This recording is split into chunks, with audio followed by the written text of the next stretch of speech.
If you're thinking of buying your first property and you're trying to decide whether you should buy a condo, townhouse, or a single-family home, in this video, I want to break down some of the differences and also talk about some of the similarities.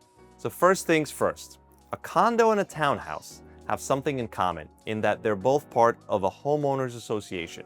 And as a result, you, as one of the owners, will have to pay HOA fees. These are monthly dues that go towards the shared elements and the upkeep. That can include things like snow removal, landscaping, trash removal, paying for amenities including pool maintenance, maybe there's a gym or community room, paying staff members, including maintenance workers, and if there's a security or concierge staff. With a single family home, you don't have HOA fees typically, the exceptions being like a lake community where you might have some.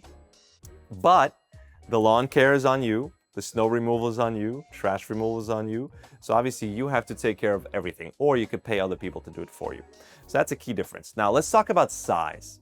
So a condo unit can be in a building as small as a 2-unit property. We've seen a lot of that in North Jersey, in places like Jersey City and Fort Lee and other places where it's a new construction or recently built 2-family property, and each unit is a condo unit. But a condo unit could be in a skyscraper. So it could be a high-rise building and you are one of, a few hundred owners. So it really depends. A townhouse typically is in a planned development, and usually you have a bit more space and fewer neighbors directly next to you. So in a condo unit, typically you might have a neighbor above, neighbor below, probably left and right of you as well. In a townhouse, you may not have any neighbors vertically at all, depending on how they structured it. Sometimes you might have a neighbor above you or below you, but not both. Typically, they are attached. So with a townhouse, you typically have neighbors to your left and your right, unless they have been built as kind of 2-unit side-by-side townhouses with spaces in between, which sometimes we see, especially in the suburbs. With a single-family home, typically, especially if you're in the suburbs, it's going to be standalone, right, with land around your home. But in denser cities, including places like Jersey City, Bayonne, Hoboken, and others in Hudson County and elsewhere, you might have semi-attached homes, and in some cases you might have old row houses, very common in the late 19th century, early 20th, where you're attached on both sides. So you're buying a single family home, but it's got other houses that are identical looking on either side of it. So that's an important difference as well. As far as size, in terms of number of bedrooms, you can have a condo that's as small as a studio. I think studio to 2-bedroom would probably be the most common. Some are quite large. You can get a penthouse unit, right? That's 3 or more bedrooms. Townhouses, for the most part, are, usually I see 2-bedroom, 2-bath, or 3-bedroom, 2-bath. Sometimes there's a basement component as well. And most of the time you have your own small little outdoor space, whether that's a balcony, a deck, or a small backyard. Single family home, you can have a starter home that's 2-bedroom, 1.5 bath. And obviously you can get a huge house that's 5 bedrooms or more and 5 bathrooms or more. So it could really, there's a very wide spectrum depending on your lifestyle needs. So I think that could be one of the most important factors in your decision, right? How much space do you need? And that'll also determine the price point you're targeting. So we've covered HOA fees, we've covered size, and we've covered structure differences or types. The other thing I want to mention is that there is a difference in terms of obligations and maintenance and the commitment involved, right? So as a condo unit owner, you're only responsible for repairs within your unit. Everything on the outside is considered a common element. So if I own a condo in a building, I don't care about the roof, the siding, the basement, the space outside. I mean, I care because I'm an owner in the HOA, but it's not directly hitting my pocket. Whereas if I decide to fix or renovate within the unit, that is out of my pocket, right? So common elements, specifically exterior elements, are usually shared expenses. That raises an important point though. Even though as a homeowner, let's say of a single family home, everything is on me, the roof is my responsibility, my basement is my responsibility, my siding, my gutters, etc. I am in control. Whereas if you own a condo or townhouse and there's an HOA involved, you're not fully in control. So there's an important difference in terms of control. right? And a sense of independence. Because with an HOA, there's interdependence. You are dependent or codependence. You're dependent on the health of the HOA, the financial standing of it, right? And frankly, other owners. So if you're buying a condo or a townhouse, be sure to work with your attorney during your due diligence period, which is typically after an offer is accepted, on understanding the health of the HOA that you would be buying into. And typically, in any due diligence period, the seller provides the buyer with 2 years of financial statements. That includes balance sheet, that includes the most recent budget and other financials, and also meeting minutes. Anything about planned improvements or major expenditures, assessments. So all these things are very important because you don't want to buy, it could be a beautifully renovated condo unit, but if the building is a mess and you walk in and it looks like it's falling apart, you might be buying into a mess in terms of the condition and the health of the HOA and the financial health, which is very, very important. So with a single family home, if you see it's a fixer-upper, obviously you're going to be budgeting for a renovation, but everything is within your control. Whereas if the building you're buying into is a fixer-upper, but your condo unit is beautiful, you're also on the hook for the cost of fixing the building itself because you would be one of the condo owners, right? So keep that in mind. That's an important difference.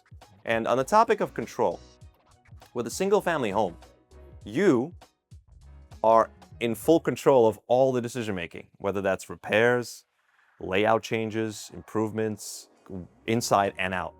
With a condo or a townhouse, you might be restricted by the bylaws of the homeowners association. Some HOAs have very strict bylaws and rules that you must abide by. Some of them, they have to screen the contractors. They need to provide certificate of insurance and their license. And there's certain windows when you can do repairs, Monday to Friday only from 10 a.m. to 4 p.m. So some buildings, particularly the large full service ones, can have very strict rules. Obviously with a single family home, if your contractor shows up on a Saturday or Sunday, not an issue. So that's another important factor, particularly if you value independence in terms of your decision making. Another important difference is the level of maintenance you want to deal with. So as an owner of a condo unit or even a townhouse, there's probably going to be fewer headaches and fewer things to fix and replace than when you own a home outright. You don't have to worry about exterior elements like roof condition and siding and whether or not you need to clean your gutters. That's all part of the HOA responsibilities, and that's why you pay your HOA monthly fees. With a home, you have to take care of everything, right? So you have to have recurring reminders to bring in maybe plumbers or HVAC professionals to service your heating cooling units. Maybe you have to have the roofer come once a year to inspect your roof and clean your gutters. With a condo, you don't have to worry about these things. So if you want something that is relatively low maintenance, where there's few responsibilities, you might want to gravitate towards a condo option or a townhouse. And then a single family home, obviously, all the responsibilities and maintenance issues are on you. And the last point I want to cover is an exit strategy.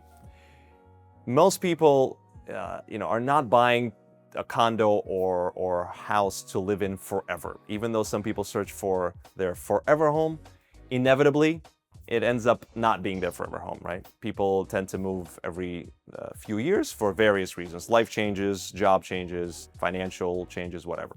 So chances are at some point, you're probably gonna move, whether you're upsizing, downsizing, relocating to a different city. So you need to think about your exit strategy. With a condo or a townhouse or a single family home, you can rent it or you could sell it. So your ability to do either of those things might differ depending on where you buy and what the property type is.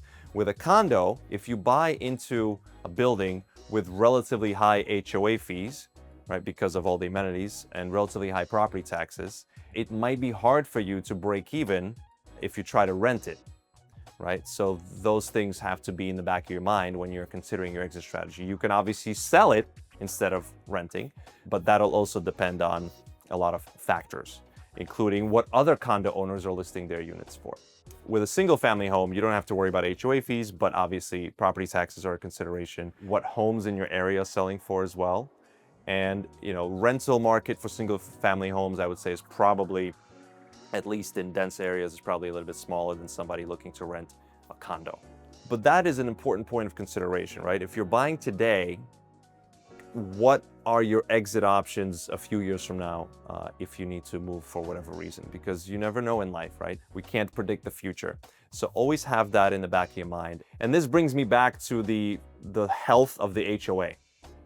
The healthier the HOA you buy into, the easier it'll be to find your exit if you need to sell. Because if the HOA does not have enough funds and reserves, if the HOA is not good at doing basic maintenance and taking good care of the property, you're gonna have a harder time renting out your unit or selling your unit, right? Because first impressions matter, and people are gonna look at not just the unit itself, but also the building, the common elements, the hallways, etc.